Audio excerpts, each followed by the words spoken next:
Hello, and welcome to the actual episode 14 of the BOBCAST, aka the Bob World Builder Patreon podcast that's now also sometimes on YouTube. Welcome. I'm Bob. And I'm Grace. Professional tea sipper. And today, we are going to be talking about the Feywild. Mostly because there's a new book coming out about it this month, but also because we think it's cool. It's my favorite realm. Even more than the material plane?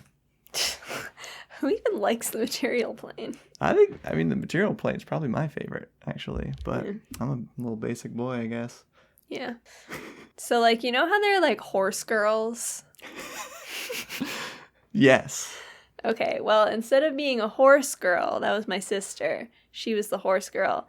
I was the Fairygirl. There are those too, of course. Believed that fairies would talk to me and that I could become a fairy princess one day when I grew up.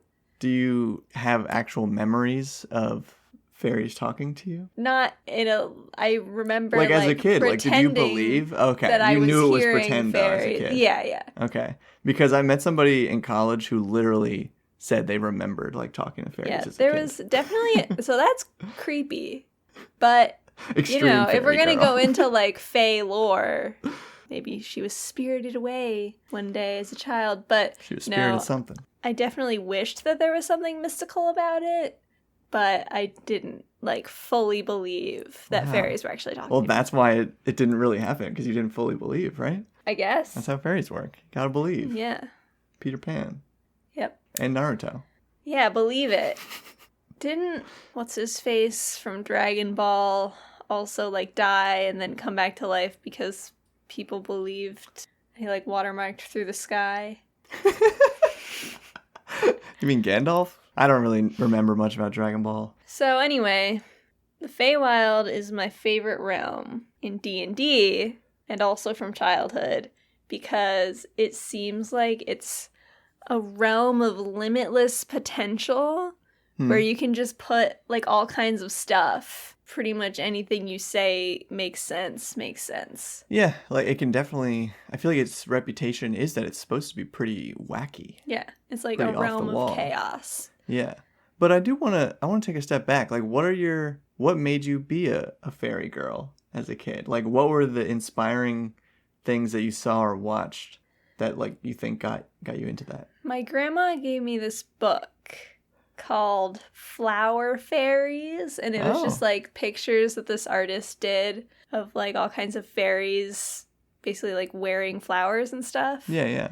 And I thought that was pretty fairies neat. wear, of course. And then based off that interest, my mom bought me this crafting kit that was just wires, but then silk flowers as well, so you could make your own fairies. And then I believe that real fairies would inhabit these dolls that I made and talk to me. Yeah, kids totally do that, right? And people do that in their gardens and stuff. Yeah. Build little fairy homes whenever. That's cool. Yeah, for me, honestly, Legend of Zelda, Link having a fairy. And one thing that stands out more as an adolescent maybe is the movie Pan's Labyrinth, where she she goes into the tree and then it's, I don't know. There's a lot in there that's all mystical and magical.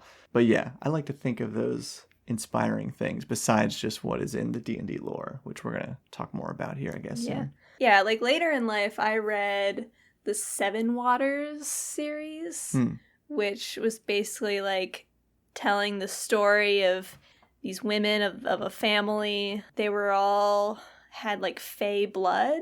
Okay. There's 6 books. We're all about trying to fulfill this one prophecy of all of the couples that had to happen basically to make this one child to do this one thing. Wow. And it was the Seven Waters series, but only 6 books. Yeah. Wow. Missed opportunity. Did they complete the thing in the end? Yeah, they did the thing. Spoiler alert. Spoiler alert for this 6-book series you're about to read. Spoiler alert, the thing got done by the people. Dang. But there were a couple journeys into the other world, as they called it, where the Tuatha, if I'm saying that right, I don't speak Celtic. Gaelic? I don't know. Gaelic. Yeah. So they actually used a real language, though, for... Yeah. Oh, yeah. Fun fact. Anyone who has watched our playthrough of Dragons of Icespire Peak, Clodagh is named after one of those characters. Whoa. Yeah. That's a major throwback. Yeah. I was just thinking about that series today, how long ago that actually was now. Yeah. Like over 2 years ago. Oh, yeah. I feel like we should talk about our playthrough we did more recently with our friend Steven the Animal, where we did an adventure from Candlekeep Mysteries. That's it. Because that had major Fey themes throughout. It was based on D&D lore Feywild with LaRue, the Archfey Unicorn Queen, and Malar, the Archfey Beast Lord.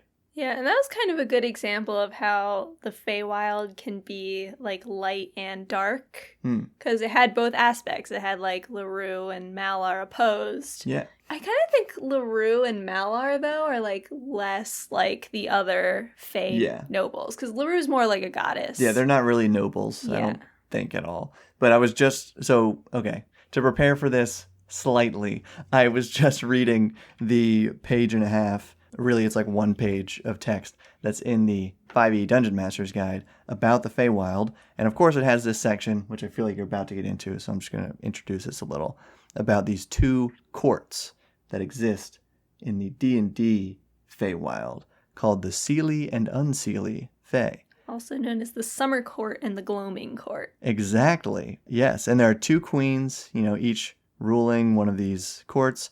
And it says that Seelie and Unseelie do not directly correlate with good and evil, though many mortals make that equation. Many Seelie Fae are good, many Unseelie are evil, but their opposition to each other stems from the queen's jealous rivalry, not abstract moral concerns. And there are evil creatures in the Fae, like hags and Fomorians are 2 that it mentions here, but they're not really associated with either of these courts. Yeah, and there can be as many courts as you want. Like, in addition to Queen Titania, and the Queen of Air and Darkness, who I really respect the Queen of Air and Darkness because she just, like, doesn't want to have a physical form, so she just, like, refracts her essence through a giant you respect that? Diamond. Yeah. I wish I could do that and not have to have a physical form. But, yeah, so there's also, like, the Winter Prince or Prince of Ice or something like that. Not even in this book. I don't know. Yeah, and so I read some articles on D&D Beyond to prepare for this. So there's that guy, and then there's also... Oh, no, I'm just thinking of, like, an Eladrin who is the ruler of the city of Eladrin in the Feywild. And were these D&D Beyond articles related to this new book, Wild Beyond the Witchlight, coming out? Yeah. Cool. Okay. Because I guess... I don't know. I haven't looked into it a lot because, honestly, I'm not super pumped about it. Like, it seemed really cool when it was first announced, and then it was like, ooh, it's a carnival. It's another circus. Yeah. I don't like the equating of the Feywild to a circus. Yeah. I feel like the Feywild should be more elegant. Yeah, I mean, a court is like how it's usually called, but at the same time, I like it wild and crazy. Like, I do want fairies that are wearing flowers and stuff. Yeah. Like, it should be having a real natural element. You can revel and be elegant at the same time. Yeah, I guess More like Cirque du Soleil and less circus. Carnival. Yeah. Right. This carnival theme that they're going for is kind of like the 19th century, like, it almost reminds me more of a steampunk setting. Yeah, and just I in don't the dress like that they're gonna have. steampunk. Steampunk can be okay, but that has, like, very little connection with fairies to me, at least. Yeah. I don't know. Maybe I'm contradicting myself a little bit because I'm thinking of, like, there's sort of that mix up, and I don't know. It's not steampunk. I was gonna say in Pan's Labyrinth, whatever. It's just the time period. It's like 19th century stuff. So the technology's there. There's also magic. Blah blah blah. But Carnival, Feywild, I don't know. We're probably gonna get this book anyway, right? Are we gonna get it? Yeah, I still want to run it. Yeah, I'll have it on D&D Beyond at least. Thanks, D&D Beyond. But so we'll get a chance to read it, see if it's worth getting the hard copy. But that's just us. If you're super into Feywild and you love carnivals, absolutely get this. I fully support you. Yeah. But I guess there is going to be a ton of cool new lore detailed about the Feywild as it exists in 5th edition Dungeons & Dragons. Yeah. Which I love. Yes. But I also highly encourage people to create as many courts and fey nobles as they want to, because I think the Feywild is a good place to have your very exotic intrigue and subterfuge campaign, as you have these rival... A courtly drama? Yes, a courtly drama, as you have these rival fey just squabbling with each other, because that's basically what they do for fun. Yeah, you're right. I mean, yeah, it's all tricksy fey, right? Yeah. And so I guess it can be more dramatic than that. Yeah, so there is this third-party book that I've seen in our friendly local game store called Courts of the Shadow Fae, which, having picked it up and looked at the back of it at least once, it's written by somebody named Wolfgang Bauer, who I'm not familiar with, and another guy named Dan Dillon, who I think works for Wizards of the Coast. But I'm pretty sure this is just packed with a bunch of courts of Fae. I don't know, I'm probably not doing it justice, but I feel like this is more of a Feywild setting book, which is kind of what people are into. That's cool and nice. Yeah. Yeah. Not a sponsor. I made my own Fey Lord once. Yeah? Not that anyone ever actually dove into the lore of that particular enemy. I know where you're going with this. Yeah. Yeah. Baobu, the Bog Lord. Bog Lord. Was a devil conspired to overthrow Zariel and was thrown out of Avernus because of it, but wound up in the Feywild, where he created his own little place, and then from there would go from the Feywild into the material plane and demand offerings, and then go back into the Feywild until he was imprisoned. Yeah, I mostly remember Baobu being more fiendish than Fae, for sure. He Although was. I guess the setting and the his temple and everything, I guess it wasn't really his temple though. It was I a don't temple know. he stole. The adventure, but this is Grace's adventure, super well done, has to me a pretty Fae theme to it. Also very Legend of Zelda theme to it. Yeah. The dungeon in particular. Originally, Baobu was only supposed to be one of 3 bosses. Oh. But we only ever got to the one temple. So. Wow. That's very Zelda. Yeah. Yeah, because I think I had just finished playing through Skyward Sword at the time. Yeah, probably. So I made a fire or a water temple was the one that actually got made, and then there was a fire one, and there was going to be an earth one. Cool. But I never made 2 out of 3. No air. No air. So anyway, yeah, Baobu, if we were to play this campaign, I would probably put in Baobu's Bog, that he wouldn't be there anymore. He'd be back in Avernus, I guess, because he was still a devil. Maybe he would be there. I don't know. Well, wait, so his bog is naturally in the Feywild, you're saying? Yeah, because, okay. I don't know, I guess when a creature, styles itself as a Fey Lord, I feel like it gains the power somehow to create their own, realm. Makes sense. Basically. Yeah, adapt its, the regional effects. Yeah, of a regional effect. Yeah. Yeah, and I don't know, the creation of a Fey Lord can be it's born there and it was always that powerful, so it always just has this connection to this piece of the Feywild. Yeah. Or it just became so powerful that it gained the ability to control the geography of the area. Yeah, that's what I'm just thinking would be a pretty cool Fey adventure, is something from either the material plane or the Shadowfell, because these are all 3 of these are literally They're overlapping. shadow planes of each other. Yeah, literally overlapping planes that take the same physical space. Yeah, and so it'd be really cool if a creature from the material plane or the Shadowfell became super powerful and then, created a domain in the Feywild, whether that be a good thing or a bad thing, I guess. But that'd be an interesting origin for some powerful Fey, I feel like. Yeah. Which is why it's so good that the Feywild is basically infinite, that you could just fill it with all kinds of places and biomes and right. And that's interesting too, though, because if it technically is supposed to overlap with the material plane, how is it also supposed to be infinite?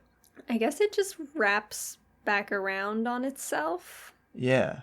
Or just always changes because of how chaotic it is. Yeah, that's probably a better way to look at it. Or maybe I'm just making up that it's infinite. I feel like it should be. I at least remember this from Critical Role, how, like, weren't they in the Feywild and, like, walking through a grassland and just kind of, like, we're never getting closer to something? But also aligning with this element of it being just super chaotic and always changing or whatever is the idea that I do really like about the Fey. And why do I always, like, give so much preface for a thing and then just never say it? I do it too. The idea that I do really like is the time warp section that is also in the Dungeon Master's Guide here, where time can either be, like, each day in the Feywild is either only a few minutes or, I guess, equivalent time in to the material plane, or each day in the Feywild could be weeks or months or even years, which I think is really neat. Yeah, and that's a pretty common trope when it comes to, like, Feywild stories. Yeah, and to me, like, that's Lion the Witch in the Wardrobe and stuff like that, where it's just kind of a baked-in element that your players are going to expect, or at least I as a player expect to happen when I come out of the Feywild. Yeah. The best representations of this that I can think of in literature are, like, Mists of Avalon, where the main character sort of is dealing with a lot of emotional trauma, and she just kind of wanders into the Feywild. Oh. I don't remember what they call it in Mists of Avalon. Okay. But then she just kind of stays there and doesn't really remember any of it, but she remembers, like, having a lot of sex, I think. Whoa.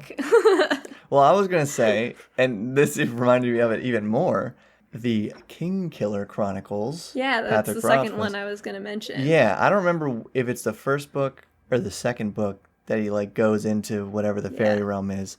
And I don't really remember a lot of what happens there besides he does, like, get seduced or seduces. I don't know how it works. Maybe they fell in love. I don't remember. Seduction. Yeah, some powerful Fey entity.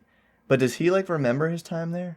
I think he does. Okay. But only because, you know, he's so special. Right. I feel like he was kind magical. of given that ability to, like, retain all that, though. Because she wanted him to come back. Yeah, I feel like it actually came up that he, like, wouldn't remember this unless yada yada happened, and then it did. Yeah, I want to reread those. And he was there for, like, months, but it was only 3 days in the real world. And his friends were like, guess he's gone forever. And then at that second he walks in, he's like, bitch, you thought. Yeah, that's exactly what he said, actually. Patrick Rothfuss, great writer. Basically. But something you said made me think of a really cool idea that we should talk about here, is how does one get to the Feywild? According to what I read, sure, if you just go to an ancient and wild place, it's easy to cross over. Yeah, like, where are these crossings, right? I feel like ancient ruins are a good place for that to happen, especially, I don't know if I'm thinking of this from Elder Scrolls or something, but where there would just be, like, a stone archway that, like, used to be part of something, and if you, That's like, Minecraft. Go through that on a full moon, really? Yeah, there is, like, archways in Minecraft that take you to the hell or whatever. Okay. But yeah, like, at the right time, right? The conditions have to be right, too, for a lot of these things. Yeah. I have a place like that in my new setting. There's, like, a perfectly round lake that during the but solstice, it becomes solid. What's the opposite of a solstice? Equinox? At the equinox, the moon is, like, right overhead of the water, and the water becomes traversable, but also it overlaps with the Feywild. Yeah. And it's, like, the only stable connection in the entirety of and wait, that setting. That wasn't that was like a market appears, right? Yes, it is not a carnival. That's what I was about to say. I was like, wait, is this a carnival? It is Did a you market. use a carnival? A festival occurs when the market appears, but it is not a carnival. It just I feel like I've reminds me... been to a carnival as a kid, and it was fun. It reminds me of the festival one-shots that I don't like. The festival in my setting is not like those festivals. Not like other festivals. Not like other festivals. That's funny. Yeah, I don't know if I've ever been to anything that was really called a carnival, but as a kid, like, town fair. Yeah, the place that we came from. I don't know. I got Adjacent food poisoning at that fair once. Food poisoning, like, just more pounds like, of cotton candy? More like or like Fey poisoning. No, I ate an onion ring that was made out of an onion. Ring. The onion was definitely rotten. Wow. But this is making me think that carnival or no carnival, Feywild should have a lot of cotton candy. Like a little too sweet. Maybe in the summer court. Okay. But probably not in the gloaming court. And you see, I don't know, and this is an interesting thing too. Like where the Feywild has its own balance of, again, not technically good and evil, but like it's basically good and evil. And then there's the Shadowvale, which to me, like it's supposed to be a polar or like literally planar opposite of the Feywild, where the Feywild everything is like amplified and extreme. And it's like muted. Yeah, and in the Shadowfell, everything is as neutral as possible. It's like energy and deficiency. Yeah. Maybe. Not positive and negative, because those are completely different things. Well, yeah, in the lore, like which I don't negative really know energy about. plane. I don't think there's a positive energy plane. Yeah, there's I don't really know about it. I just know it's a thing. I don't know. I think of this as, there's a quote that I don't know who it's by. It might just be one of these things that's like anonymous, whatever. That the opposite of love is not hate, but indifference, right? Yeah. Or something along those lines. Sense. And I think of that as kind of like the Feywild is just like, everything's amazing, blah, blah. And then the Shadowfell is like, don't talk to me. But to me, it's more than just like a plane of neutrality should be. Like it's more evil. And then the Feywild is more good. But then the Feywild also has its own good and evil, and there's no good stuff in the Shadowfell that I know of. The Shadowkai are arguably... Oh yeah, that's interesting. Because weren't they like elves? Yeah, they were elves that served the Raven Queen. Yeah. But the Raven Queen isn't really good herself either. She's... Well, that's a great example of a human, right? Who became... She was an elf. Well, yeah, sorry. But yeah, she attempted to ascend in Matthew Mercer's setting. She successfully did so, but only has like a tiny thing that she's the goddess of. Right. And isn't it... That was like begrudgingly given to her. Yeah, it was kind of like, well, I guess you can have this, Raven Queen. So she has godlike power, but she is not technically a deity. Yeah. And she also, like the Queen of Air and Darkness, does not have a physical form. The Raven Queen doesn't. No. She's like a conglomeration of memories. Wow. Just like her palace. That's cool. I don't know. That's how I think of all the gods, really. Yeah. I got tired of trying to assign physical forms and appearances to all my gods, so in my new setting, they just don't. No, totally. I think I said one of them is just an amorphous cloud of shapes. Yeah. That's what a god should be, I feel like. I don't know, circle back to the Feywild here. I do think you should world build your own Fey plane, because while these courts are cool and you can bring them in, or if you really want, get this new Wizards of the Coast book and make the whole thing a carnival, whatever. Ugh. But the whole thing? What whole thing? Who cares? You know, it's your own world. Like them. But well, yeah, maybe just one of the courts or something. I don't know. Yeah, I just have problems with how the Feywild is structured, where like it's good and evil, but then it's also like opposing the Shadowfell, which is basically just evil. To me, Feywild is like pretty much all good stuff. And if anything, it's like what you're saying, where the rivalry that happens there is just kind of this courtly, like we're going to be really polite about it, but diss each other and like play pranks and tricks on each other. Like the kind of stuff I love about like period dramas. Exactly. Where the women are just constantly doing like subtle digs at each other. Yeah. But like never breaking like the courtesy. conduct. Yeah, yes, exactly. The rules of conduct. Yeah. Which are supposedly extremely complex in the Feywild. So. Yeah, and that's cool too. That'd be fun things to world build, like as you should for pretty much any society, like create little rules or even like gestures and things that are totally not okay to do in the Feywild, or weird things that you should do, like I don't know, instead of shaking hands, only drink milk out of a saucer. Yeah.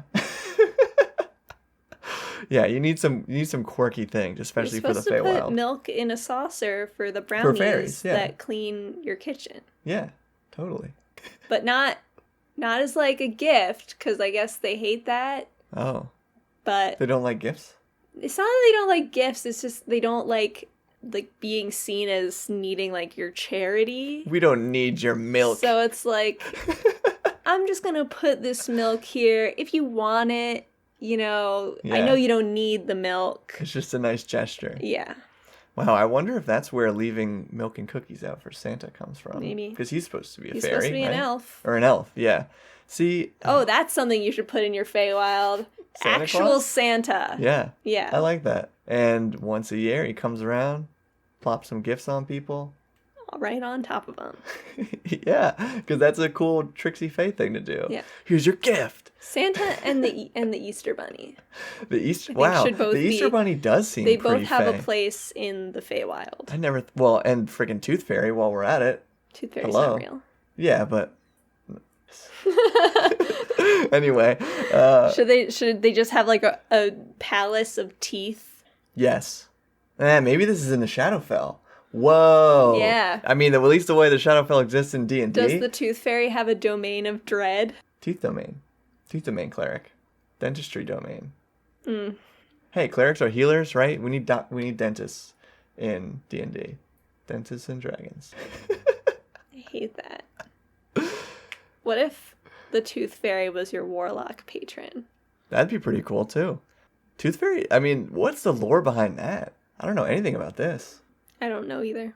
Why did that become a thing? To, like, Who encourage, needed to this- incentivize kids to get rid of their teeth? Who needed a subtle lie as an excuse For where your to teeth go? give money to their children Yeah. for teeth? That is odd. Have you ever found your parents' stash of your baby teeth? No, I think they showed me a few, though. Like, when I was in high school. I found it by accident. Gross. So they actually just kept it, though. Yeah. Yeah. Why do parents keep your teeth? I think she just didn't really get around to throwing them away.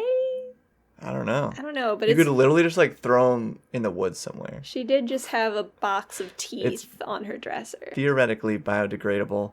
It would just take a long time, and it's not harming nothing. Bob World Builder, the ecologist, has spoken. Yeah, I give you permission to litter teeth, but only teeth.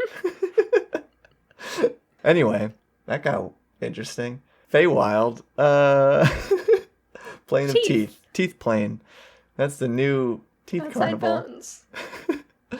Wow. Yeah, my brain is just stuck on teeth. I know, I can't think about anything but teeth now. Maybe the Tooth Fairy is real, and that is We're cursed. their magic. She cursed us. Do you think the Teeth Fairy would be more, like, female presenting, though? Or, like, would it matter? I think people think it's funny to be like, the Tooth Fairy's actually a buff guy. Like, is there a movie with Rock Oh. the Dwayne Johnson where he's the Tooth Fairy? I think so. And I feel like there's something from, like, Fairly Odd Parents about the Tooth Fairy being, like, a tough dude. he is. He is Yeah. a dude. I don't think he's a tough dude, but he is a dude. It's It's overplayed. It's overplayed Yeah. to have your Tooth Fairy be like a buff dude. Yeah. What are weird things a Tooth Fairy could be? This is the Feywild content people came to this podcast for, so let's dish it out. Make your Tooth Fairy have a domain of teeth, like made out of teeth. Castle made of teeth. Castle made Or, of like, teeth. carved out of one giant tooth. But Whoa. they should be, I don't know, what things are toothless? That's what... I wasn't thinking, like, toothless. I was like, could it be something, like, acidic? Like, some kind of just ooze creature? It's like What consumes constantly teeth, dissolving its Why own does it domain. want teeth? Yeah. So maybe it's some kind of ooze-like creature that can take the shape of other things then? But really it just literally eats through teeth. Maybe it is a creature made of teeth. Whoa, And tooth then golem. it needs more teeth to make itself bigger. Yeah. And it's trying to take over the Feywild. And that's Okay. why it just needs more and more teeth. Would all its attacks be bites? Would it have tooth magic? Maybe. Maybe it rots all the teeth out of your head. Maybe it can Wow. rot all your bones. This is why there needs to be a lot of cotton candy in the Feywild, Grace.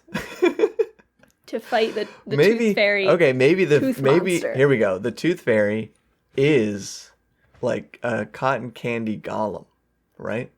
And it wants you to eat, like, and that's like its whole court, right? Is all about like these sugary sweets and stuff. And then it's almost, to me, this is more throwback like Hansel and Gretel stuff, right? Where like it's luring you in to eat all this stuff, and then it's just gonna steal your teeth and probably just kill you because it doesn't even care, right? It just wants the teeth. There's an All they adventure need somewhere is in this. teeth. I don't know. I don't have any more ideas. Was there anything? I know we've really exhausted the tooth point here. Yeah, was there other Feywild stuff that we need to talk about? My tea's gone, so. So I guess that's the end of the podcast. Bye. Keep building. Thank you, Describe. Stop building unless you're building a palace of teeth for the Tooth Fairy. That's it. That really went off on a tangent. But I feel like it was good. Yeah, I like that.